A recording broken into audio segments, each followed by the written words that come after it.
নমস্কার বন্ধুরা, আজকে এক অসহায় দিদার জীবনের করুণ কাহিনী তুলে ধরলাম তোমাদের কাছে। অনেক তো হলো নন্দিনীদি কালিদি, এবার না হয় দিদাটাকে জীবনে বেঁচে থাকতে আমরা সবাই মিলে সাহায্য করি। তাহলে এবার তোমরা দিদার মুখ থেকেই শুনে নাও তার জীবনের করুণ কাহিনী। তুমি কতদিন ধরে এই ব্যবসা করছো? 15-16 বছর 20 বছর হতে চললো। তোমার ফ্যামিলিতে আর কে কে আছে? ওই নেই, আমার সব মারা গেছে, সব মরে গেছে, কেউ নেই, আমি এটা ছেলেরা সব মানে কদিন ছেলে মেয়ে? 3টে মেয়ে, একটা ছেলে। ছেলে মারা গেছে 30 বছরে, আর মেয়ে? মেয়ে 3টে, বিয়ে হয়ে গেছে শ্বশুর বাড়ি। সপ্তাহে কদিন করে এখানে বসো? 2 দিন।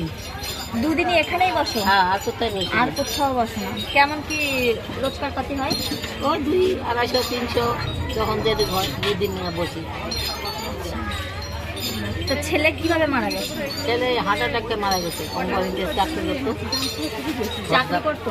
সর্দার কোম্পানিতে। তোমার বাড়ি এখান থেকে কত দূর? 10 মিনিট যাইতে। 10 মিনিট লাগে?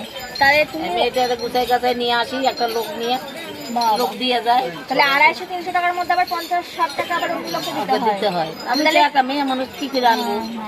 তাহলে এই যে মানে ঘুগনি বানানো বা এই যে সমস্ত কাজের আয়োজন তুমি কটার সময় ওঠো? উঠে করো? 3টার সময় উঠি, আমি আজ 6টায় এনে পৌঁছাই হাটে। তাহলে তোমরা শুনে নিলে তার জীবন যুদ্ধের কথা।